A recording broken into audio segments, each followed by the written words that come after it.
Hi, good afternoon, students. All right, we meet again. I'm teacher Adelina, right? And just call me teacher Ad.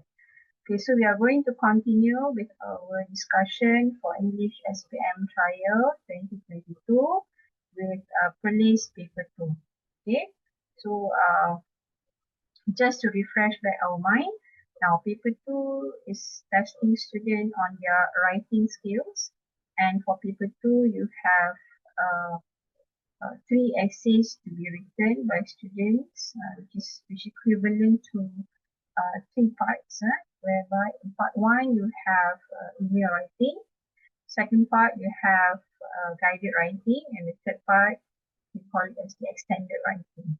Okay, so for this paper, the weightage of marks is 60, where each parts gives you 20 marks each. That is the maximum for all the essay for each parts. All right. So without further delay, can you start? Okay. All right. Now,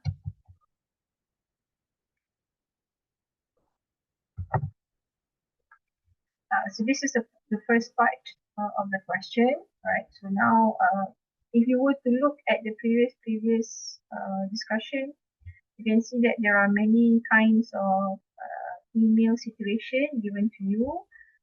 Some is asking for suggestions to buy gifts for their friend.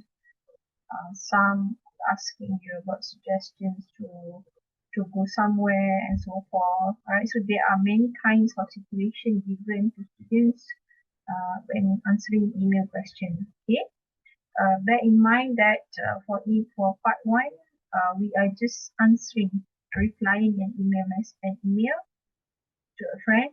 And one thing good about our exam paper for email question is that students only have to answer what is being asked. It's a very direct to point question. This is not a letter writing, this is an email. So I think everyone knows how to write email. Email is very simple, very short and sweet. As long as a message is relayed and answered, you will definitely get marks there. Okay? Alright, now for this question, you receive an email from your friend Julia, who needs your advice on what to buy for her mother as a birthday gift. So sometimes you in this particular email will be given name sometimes it is not. So if you see there is no other name except then you just except for one person. Therefore, when you answer the email, you can just write back initial at the end of your own email, your reply email later as your name. Okay. All right. Now, so here Julia, okay, is asking for advice, and I already put the tick on the questions that you must answer. And it's very normal that in email there are 3 questions, 3 to 4 questions. That's the very standard. If it might look like a 4 question, probably because 2 questions being combined into one, so they can be 4 actually if you separated it, but if you don't separate it, then it becomes a 3. Okay. All right. Now look at the salutation. Just use a hi. If they did not say hi who, hi what, so possible, my advice to you, especially for the Muslim students, please don't use salutation of Assalamualaikum. It is not advisable for you to do that because Assalamualaikum is not an English word. Yeah, just use the common normal salutation, hi, dear, what. But like for me, I teach my students is that if the email that you receive has already started with hi, so later when you reply the email, just use hi again. Okay. All right. So my mom's birthday is just around the corner. I would like to surprise her with a birthday gift. What present should I get her then? So this is the first question that you need to answer me. That you must state something as an idea, suggestion of what present to get for the mother. Okay, why do you think I should get her that present? The reason why. Okay, you are suggesting that, and where can I go to buy her the suggested present? So the place to get the present. See, very simple question, very simple email writing. I love Julia. So here, Julia initial herself her name below. In some of the states that we discussed, they don't even put an initial there. So it doesn't matter because there is no marks for format. Don't worry. Alright, now a normal template of an email writing is like this. Okay. Therefore, for this one, for the part where you have to write to and the subject, this is actually empty. But I'll just give you an example. So, for you to reply back an email, you have to write an email address as well. So, because you are replying to Julia, so I just put there julia@gmail.com. Yeah. Okay. The subject, buying birthday gift for mother, I just took it from the question here. You can just change, it's up to you, as long as the meaning is relate. That you, when you want to reply to her, the intention of your replying, what is it about? Yeah. Okay. I use the salutation hi because Julia also used the same thing hi. So if I were to answer back, so probably I would say hi Julia. Yeah. Alright, can I make the screen smaller so that I can show you how to answer the question? Yeah. Alright. Now here I can just put there hi Julia.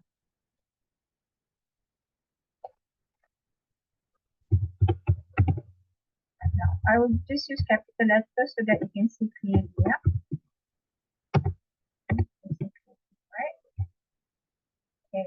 If you want to start off your answer, you can just ask about uh, your friend's whereabout, your friend's condition. Okay, your friend's condition. So if you want to say that, okay, hi, how are you? I hope you're fine. It's fine. It doesn't matter. Okay, if you want to do that. If you say hi, Julia, thank you for the email. So I just want to change a bit. Okay, thank you for your email. Alright, and I just want to continue.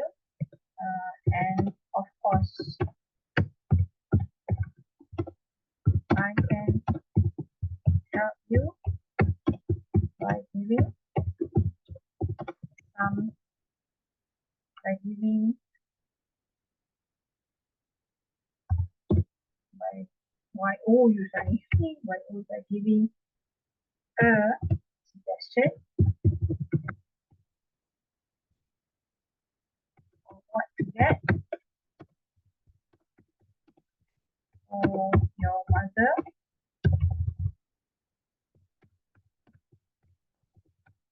As okay. See, I'm using a very simple complex sentence. Sorry, compound sentence. Alright. So I'm not going to waste my time because the next question was, the next one is, what present should I get her then? So I'm just going to suggest. I think you can get her a new watch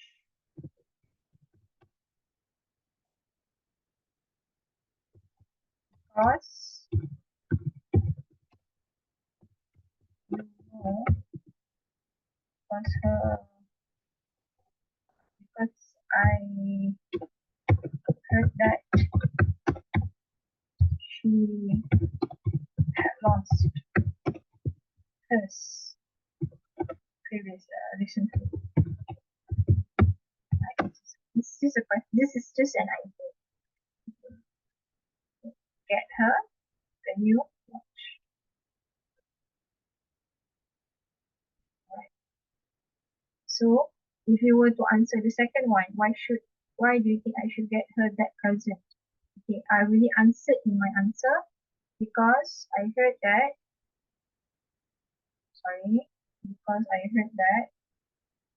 they had lost his recently. See, I already answered the second question. So where do you add? Now you're going to answer the third one. Where can I go to buy the suggested present? Okay. So you can suggest, you can go to a favorite watch shop that she favorite watch shop. What watch shop? Watch. Where? At the building. I'm giving you the place. Watch shop. Okay. All right. So how are you going to finish uh your your email? Then just finish it as simple as possible. I hope I have helped solve. I have helped solve your problem. Hope to hear from you soon.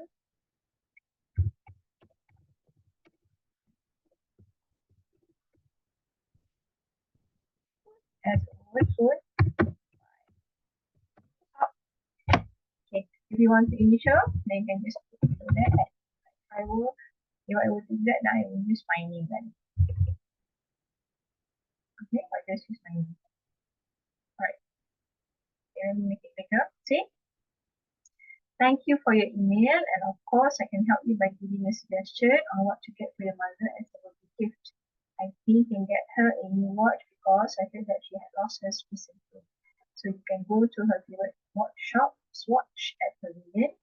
I hope I have helped to solve your problem. Hope to hear from you soon. Right. That's it. Now, what we want to see students do is to answer only the questions, not to write a very long and lengthy email, because you will be doing repetition a lot. Whereas the thing that you're going to say is just the same. See, you have already answered the first question. You watch, and then why she has lost hers, where to go and buy it, and what shop is available. Okay, it is so easy. Email is easy. No worries. All right. Okay. All right. Okay. Now let's go to part 2. Now, part 2 is a little bit more high-end, meaning that in this part, students actually have to go a little bit harder. The length of writing has to be around 125 to 150 words, meaning that students actually have to write around 1.5 page. Okay, 1.5 page. Just not too much, not too much. As long as, again, you are answering the question, it is good enough. Okay. All right. Now, in the question given to you, they will always provide you with the content. Content means the general idea what you are supposedly to be writing for your guided writing. Okay. And you are guided with 3 questions or 3 rubrics or 3 bullets that you have to have in your essay, your guided essay. Okay. Now, for this question, it is then discussing about how they helped out with house chores, meaning teenagers, students, young people.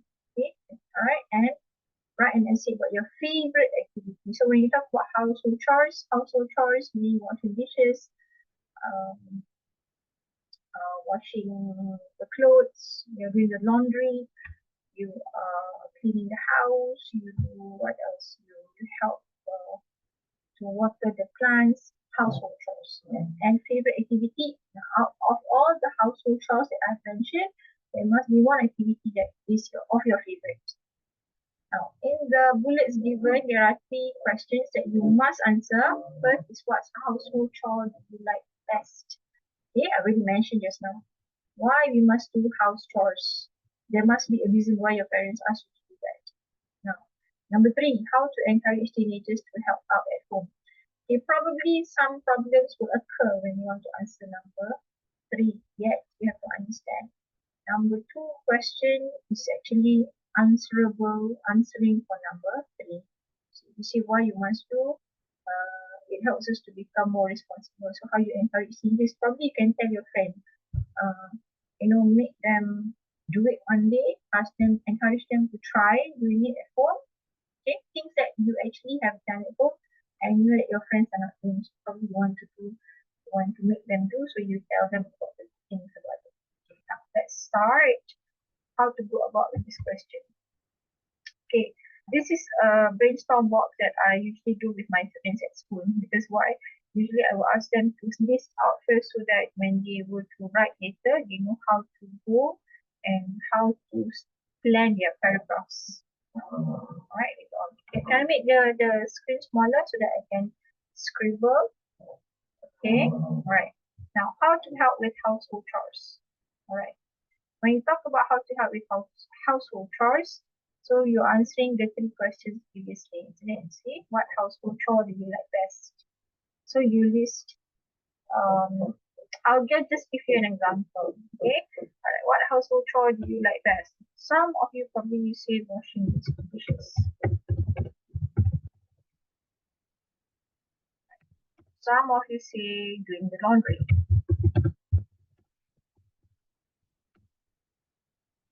Some of you say, no, watering the plants. I give you some options. This is just options. But if you were to give more than one, it doesn't matter. No marks is going to be penalized if you just write more than one. But you have to understand, the question is asking you like best. Meaning only one, right? Why we must do house chores. Okay. Now, some of us we say that by doing household chore, we are actually helping to lessen burden of our parents. Right? Sometimes your parents are too busy working, so they need someone to help out at home. Okay, and that's what I meant. All right. The next one, if you were to ask me, teacher, how many contents it is better for you to write? Usually, I will ask my students to write 3, so that if anything happens, you have a very nice fixed backup to support you when you do your writing. Next, when you do household chores, it makes you feel what? Okay, it teaches us to become responsible. Okay, responsible, isn't it? So when you do household chores, definitely it teaches you to become more responsible. Okay, and number 3, probably you can say that when you do household chores, instills what? Instills discipline and discipline. And discipline in us. 2? Is it 2? Yeah. Usually it helps to instills discipline. Definitely for sure. Okay, so you have 3 here, right? You have 3. So later when you want to expand, it is up to you. You can give examples. So if you say lesson burden of our parents, because what? Parents busy, working, and have no that. See, teaches us to become responsible, makes us become more what? So we become more mature. Now, instill discipline becomes examples to our siblings. This is just you're talking about in your home, right? Now, how to encourage teenagers to help out at home? So, if you were to, if I'm a teacher, what will I tell my students? I will just ask them to try. So you can just what? Suggest them try. Test and try to get used to it. Isn't it? If you don't try, how are you going to know whether you can help or not? Okay. What else we can do? We can tell them to do simple chores. What would be simple? Washing, after you have eaten, after you have had your dinner, you wash your own plate or your own glass. That can be one. That can be one. So if you do not want to do number 3, then just don't have to. You can just explain here. Just remember, this is just 125 to 150, so you don't have to write too long. But regardless of what I said just now, you can actually expand more of the idea. Okay, alright. Let's go to the next one. Now, this is a technique that I actually teach my students, ask my students to do, especially when they want to start writing. So, 5P technique means 5 paragraphs. 5 paragraphs of writing. 5 paragraphs, whereby students are actually, especially the weak ones, we give them some encouragement to write introduction by just using the situation given. Begin your introduction by mentioning keywords in the situation. Now, introduction, mentioning keywords, what I meant would be this one. When you do your introduction, you use back the question here. Your class has been discussing about how they help out with household chores.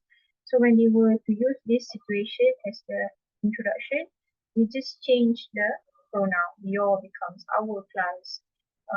There, students are actually practicing the usage of grammar, how they do changes, how they make changes in the pronouns usage. All right.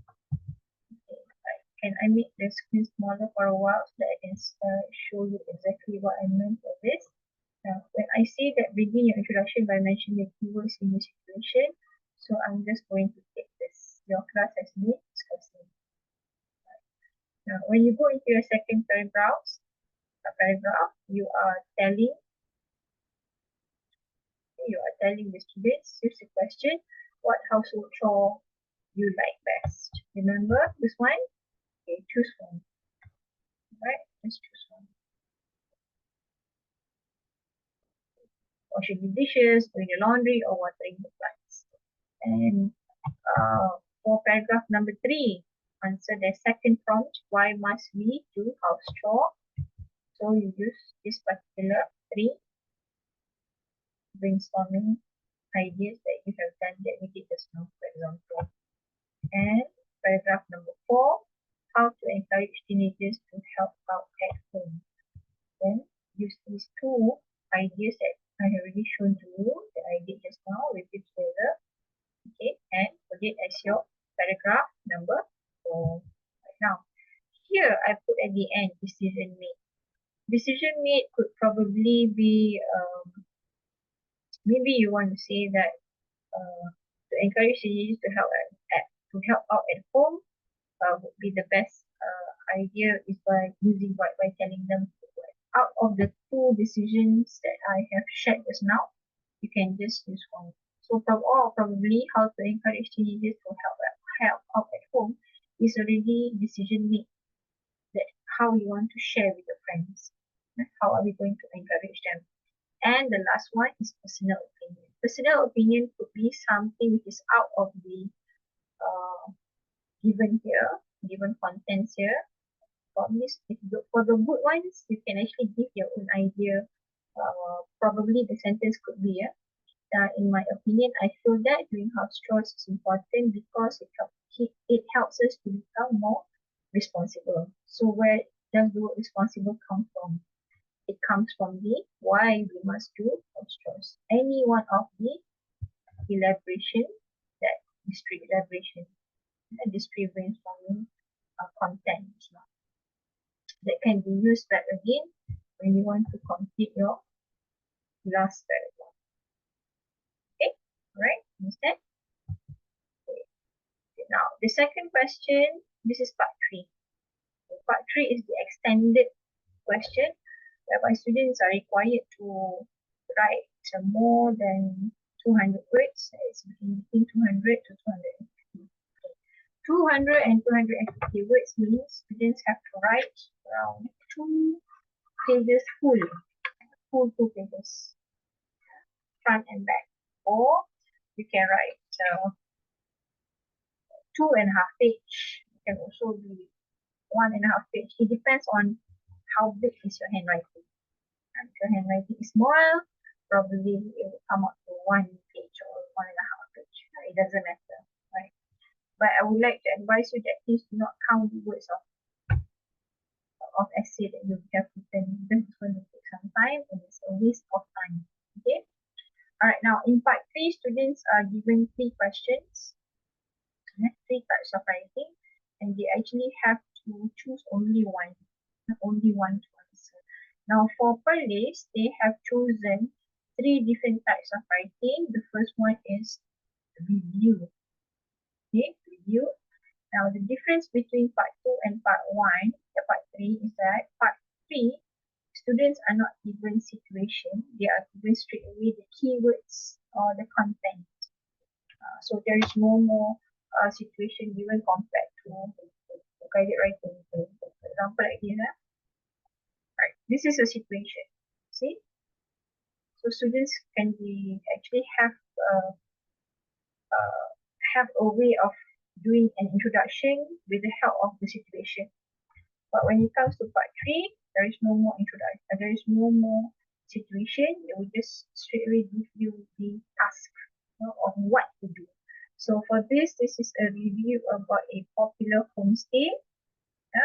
You have to name the location of the homestay, explain why you like the homestay, and your recommendation of this place to other. If you were to recommend it, if you were not to recommend it, you still have to provide reasons to it.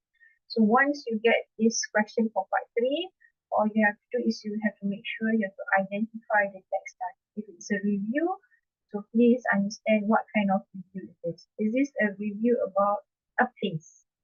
Is this a review about a movie? Is this a review about music? Because later on, you'll be using certain words which we call as thematic vocabulary that should suit to that particular question. Okay, so 3 questions here, right? Name and location of the homestay. 1. Explain why you like this homestay. 2. 3. Would you recommend this homestay to others and why? Right? 3 questions actually. Okay. So the identify as well the audience who are the viewers, because you are going to write this for a magazine. The viewers who are going to be the readers, the same thing. Okay. The tenses that you should be using for this essay can be both present and past tense, because you must have been to this place before. Past tense words will be used. Present tense and future tense, you'll be using it when you want to make recommendation. Right? Now, the way of writing it still is quite similar to guided writing. It's just that I just changed the box of brainstorming. Paragraph 1, 2, 3, 4, and 5. So paragraph 1 means the general idea. What do I mean by general idea? General idea means that, if you were to travel, some of us, we make choices of wanting to stay in a hotel, some of us would like to stay in an apartment, some of us would like to stay in a homestay, some of us would like to stay in chalets. That is your introduction in general. When it comes to the second part, paragraph number 2, you are answering question number 1. So question number 1 means the name and location of the homestay. Meaning that you have to give the name of the homestay and where is the homestay located. So if the homestay is located in Platina, then Platina. So what is the name of it? I bet each and every one of you have been to a homestay before. If not so, create one. Just create one. Okay. Question 2 for paragraph 3 is is for paragraph 3, which is explain why you like this homestay. Okay, when you see you want to talk about homestay, you're talking about facilities. You're talking about the accommodation itself. Okay, what do they have in the house? Do they have air conditioner? Do they have a swimming pool? Do they have a big area to cook? Do they have a kitchen?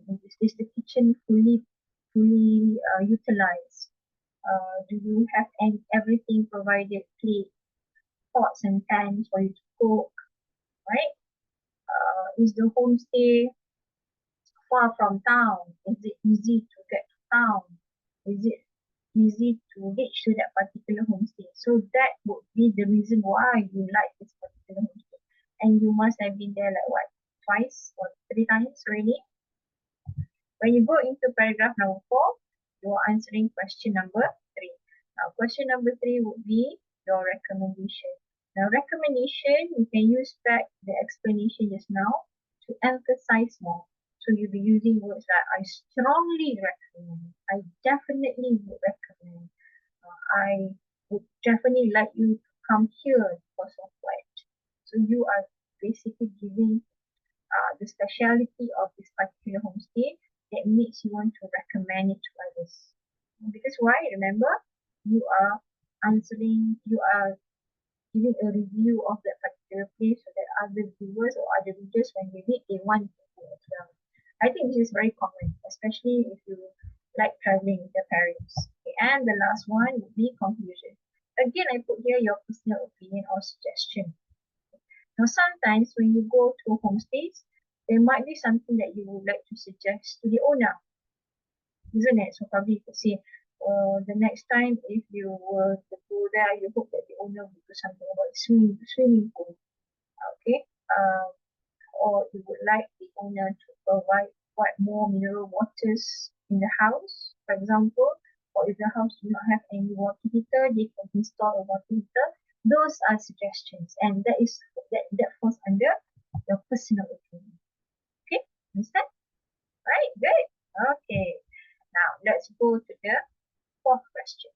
Now, the fourth question is about articles. For me, if you were to ask personally between review and article, I would prefer to do articles because for me articles is way more is easier. Articles is more of like you giving information, and you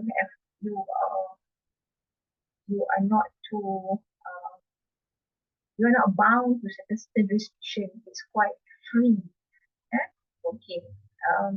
For this article, students are required to write about leisure time. So leisure time is a free time that we have usually during weekends. Or leisure time is a free time that we have uh, in the evenings after we come back from school, for example. The question is very direct to the point, asking how do teenagers spend their leisure time, right? What are the advantages of leisure time and what are the disadvantages of having too much of leisure time? So if you play games too much, what's going to happen? The effect and the effect of it to the users, right? Okay, let's look at how to go about. Now, if I were to do article, my brainstorming box will look like this. Yeah, it will look a bit like this. So what I will do is I will separate leisure time. I just use the 3 questions just now here and put it in the box. So the question does not ask the student to give one or singular activity. They just put it in a very open general question. How do teenagers spend their leisure time? Can I make my screen smaller so that I can share how to answer this question? Okay, good. Alright, now how do teenagers spend their leisure time? If I were to look at my daughter, she spends most of her leisure time doing what? Playing with my handphone. It's normal, right? It's very normal. Okay. Probably you are online, online with social media. Some of you see that most of your leisure time you'll be doing what this weekend. It's up to you. You can be sleeping. You can also say that some people will spend their leisure time by exercising. Up to you, students. Up to you. This is not going to be something that we penalize just because you say that I play a lot of my handphone. I'm online with my social media and so forth. Don't put online. Say up. You just browsing. involving on social media. Okay. Advantages of leisure time. Why do students spend, what would be the benefit of leisure time? It helps your mind to what? It helps mind to relax. True? Okay. So when you have leisure time, you can do what? You can rest. Rest or what? Rest mind after studying. It's okay, this matter. Okay. Another one would be helps one to relax, can rest mind after studying too much. Then what else you can do? You can do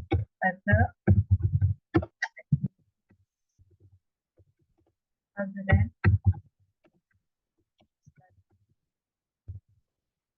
study. Okay, so if you look at this one answer, this one could be related to this.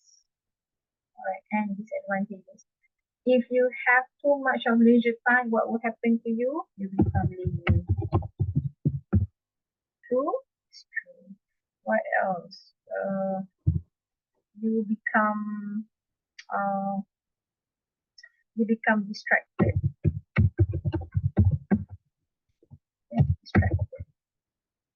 Probably here when you spend too much time on your social media, you get distracted. Then you do not want to do anything, and the third one will be wasting of time. Because why? You sleep too much, for example. You exercise too much to the extent of too much of your time, you do not go back to the things that you are usually doing.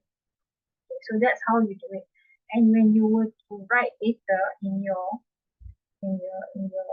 for your essay, okay, what's going to happen is that this one could be your first paragraph. How do you need to spend your time? You actually have the answers there. So when you do brainstorming, it does actually help you to be more relaxed, and you don't have to be so your work will be more organized because your answers are all organized. It's all there. It's all organized. Don't worry. Okay. Then for your next paragraph, you just concentrate on advantages of leisure time. So the what would you be doing is that you'll be giving example. Helps one to relax your what, relax your mind, relax your body. Can rest mind after studying too much. When you are studying too much, what will happen to you? You become too tired, you cannot concentrate, you don't get enough sleep, for example.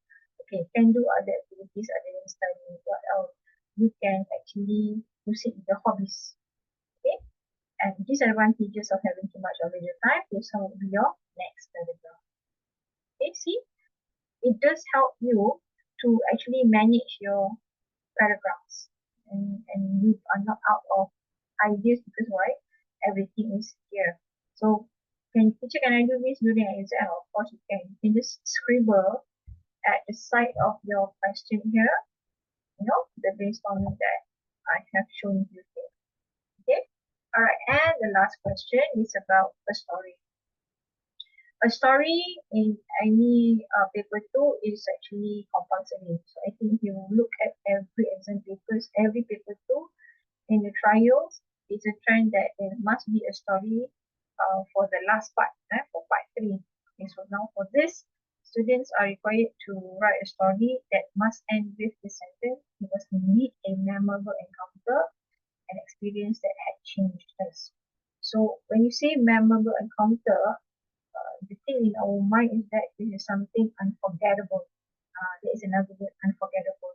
So if you were to compare other states, there is another state that uses the word unforgettable event, unforgettable memory, unforgettable moment. So the meaning is quite similar. When you say memorable encounter, uh, it could be with someone, it could be with an incident, it could be an event that happened. Okay, and because of that, it has changed who. Here, this is the sentence is changed us. Us in a sense, probably you and your friends, or you with your siblings, or you with your family. And students are given 2 bullets to be used as a guide. The first one is a description of the encounter.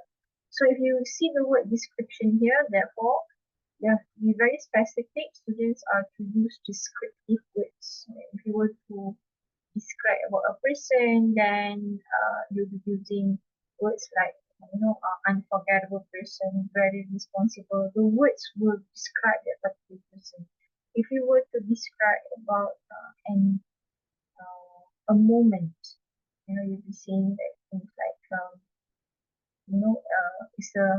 it's something, it's a deja vu. I've never been in this situation before. Um, my feelings, he hurt my feelings a lot, so much that it makes my feeling, it makes me feel unbearable to continue with my life. For example, descriptive words. Okay. And the second bullet requires students to explain how the encounter affected your life and others. Encounter can be an incident, probably a very big kind of encounter by a person or by something that really has a really big hit to your heart, that could change someone's perception towards others. That is what you meant by how affected your life, and not only you get affected, but other people as well. Okay, and that feeling is very personal, and it could be a sad one, it could be a happy one, and if it's sad, it teaches you a life lesson. So what do you gain in return? What do you see you become later in the future? Do you become a better person, or you become a different person towards others? You become more bold, or you become quite cool, all this while you were not like that, but because of that particular encounter, it makes you become someone who is quite dry, no feelings at all. Okay, all right. So I think that is all for today. We have completed all the 5 questions that is in this paper 2 from Perlis. And I hope that my explanation is quite clear enough, because I think it's quite repetitive from one stage to another. Questions are quite similar to one another. It's just that you have to look back in my previous videos that we have discussed. Okay, so thank you so much for being with me today. I hope that my sharing has helped a lot, and is an eye opener to others, for those who are the first timers watching this. So take care, everybody. Please stay safe, and I wish you all the best in your SPM examination for 2023 session. Bye.